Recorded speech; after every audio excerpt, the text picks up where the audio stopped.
Kembali bersama saya Fazilah Khairnisa di iNews Prime. Pemirsa, 3 anggota polisi terdakwa dalam kasus tragedi Kanjuruhan dituntut 3 tahun penjara.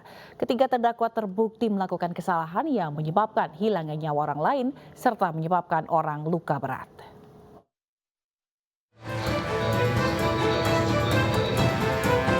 Jaksa penuntut umum membacakan nota tuntutan terhadap 3 anggota polisi yang menjadi terdakwa dalam tragedi Kanjuruhan.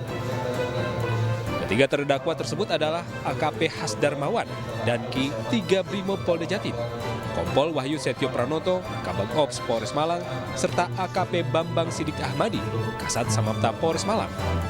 Ketiga terdakwa disidang secara bergantian.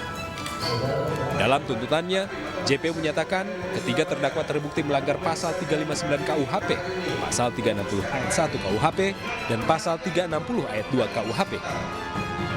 Menurut jaksa, ketiga terdakwa terbukti secara sah dan meyakinkan melakukan tindak pidana karena kesalahannya atau kealpaannya menyebabkan hilangnya nyawa orang lain, serta menyebabkan orang lain menderita luka berat. Karena itu, JPU menuntut ketiga terdakwa selama 3 tahun penjara.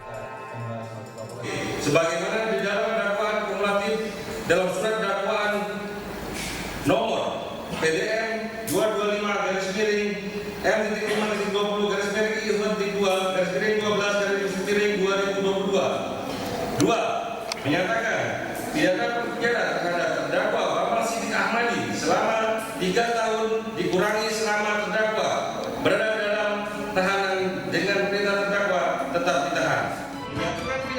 Sementara itu pihak terdakwa bersama tim kuasa hukumnya akan melakukan pembelaan atau pledoi dalam sidang yang akan digelar pekan depan. Dari Surabaya, Hari Tambayong, iNews melaporkan. Emosi karena termos pecah saat ditertibkan, penjual kopi keliling menusuk Satpol PP. Akibat perbuatannya, pelaku terancam hukuman 5 tahun penjara.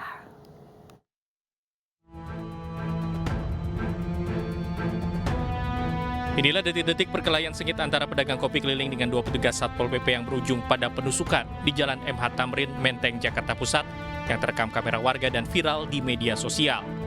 Setelah terlibat aksi baku hantam, pelaku penusukan dengan berbekal gunting sebagai senjata akhirnya berhasil dilumpuhkan ketika dilerai seorang pengemudi ojek online. Usai ditangkap, Abdurrahman, pemuda yang berprofesi sebagai pedagang kopi keliling ini hanya bisa tertunduk malu saat digelandang petugas ke ruang pemeriksaan Polsek Metro Menteng, Jakarta Pusat.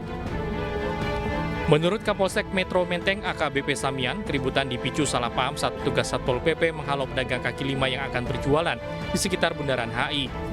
Pelaku yang telah terbakar emosi akhirnya terlibat keributan dengan petugas Satpol PP hingga salah seorang petugas mengalami luka tusuk. Kronologisnya, pada saat anggota Satpol PP memang dapat floating di titik atau di lokasi tersebut, tugas utamanya melakukan penertiban terhadap pedagang kaki lima yang mangkal. Kemudian pada saat dilakukan penertiban, disitulah ada kesalahpahaman dan kemudian terjadi penyerangan pada petugas Satpol PP. Sementara pelaku mengaku emosi lantaran termos es miliknya pecah karena terjatuh saat ditertibkan. Hingga kini polisi masih melakukan pendalaman dengan memeriksa pelaku dan rekan korban. Akibat perbuatannya, pelaku terancam pasal 351 KUHP tentang penganiayaan, jungto pasal 112 dengan ancaman maksimal 5 tahun penjara. Dari Jakarta, Rani Sanjaya, iNews melaporkan. Pemirsa, korban penganiayaan anak pejabat pajak David masih dirawat intensif di rumah sakit. Keluarga menyerahkan kasus sepenuhnya pada polisi.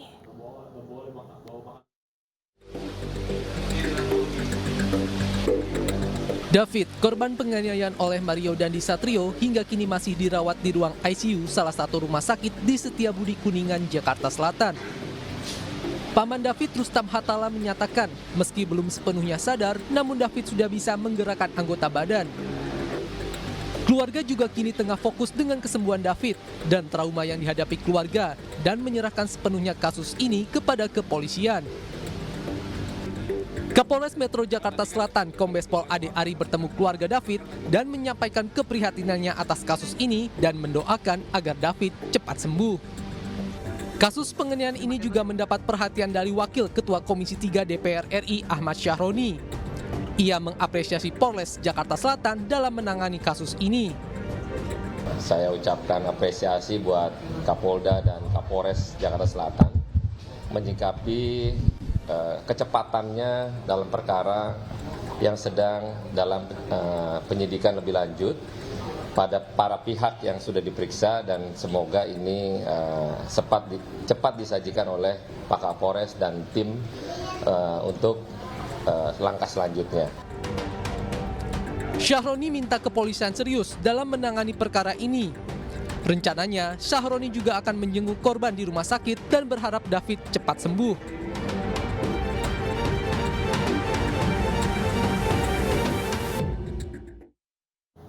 Yusuf Kala menjenguk Kapolda Jambi yang tengah menjalani perawatan di Rumah Sakit Polri Jakarta.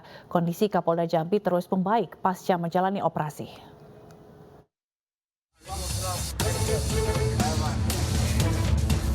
Didampingi Kepala Rumah Sakit, Wakil Presiden Indonesia 2014 hingga 2019 Yusuf Kala mendatangi gedung promotor Rumah Sakit Polri Kramat Jati, Jakarta Timur.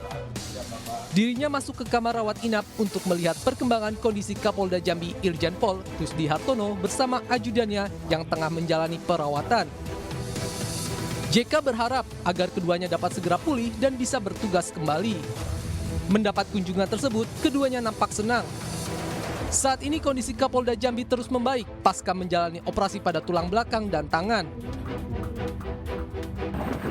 Diketahui Kapolda Jambi menjadi korban kecelakaan helikopter di Bukit Tamia, Muara Emat, Kabupaten Kerinci pada Minggu 19 Februari. Helikopter yang berangkat dari Bandara Sultan Taha Jambi dengan tujuan Bandara Depati Parbo mendarat darurat di Bukit Tamia akibat cuaca buruk. Majelis Hakim memvonis Irfan Widianto 10 bulan penjara dalam kasus obstruction of justice pembunuhan berencana Nofriansyah Yosua Huta Barat. Mantan Kasubnit 1 Subdit 3 di Tipidum Barreskrim Polri, AKP Irfan Widianto divonis pidana 10 bulan penjara dan denda 10 juta rupiah, subsidiar 3 bulan kurungan. Majelis Hakim Pengadilan Negeri Jakarta Selatan menilai Irfan terbukti ikut serta melakukan obstruction of justice atau perintangan penyidikan penanganan perkara pembunuhan berencana Yosua Huta Barat.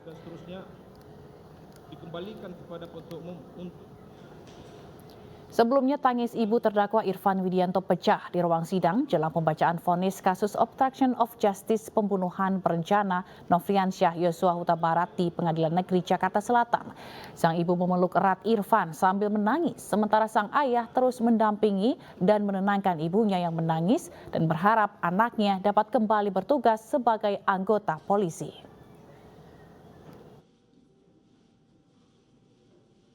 Memiliki kesamaan maksud bagi orang pemberi perintah yaitu Verdi Sambo, sehingga unsur dengan maksud dan unsur turut serta tidak dapat dipenuhi. Lebih lanjut lagi bahwa salah satu majelis tersebut juga meyakini bahwa Undang-Undang ITE tidak dapat dipenuhi karena sependapat dengan pendapat ahli pidana ITE yang menyatakan bahwa melakukan tindakan apapun dalam Undang-Undang ITE harus dilakukan dengan transaksi elektronik, di mana hal ini tidak terpenuhi.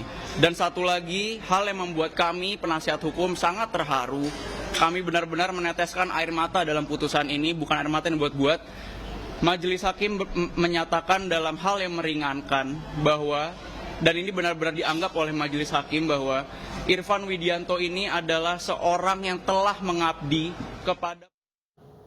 Pemirsa, sifat kebapaan Wali Kota Solo, Gibran Rakabuming Raka terlihat saat berbicara akrab dengan putri-putri Tuan Guru Bajang Muhammad Zainul Majdi. Keakraban tersebut terlihat di sela-sela pertemuannya dengan TGB di Loji Gandrung, Solo, Jawa Tengah.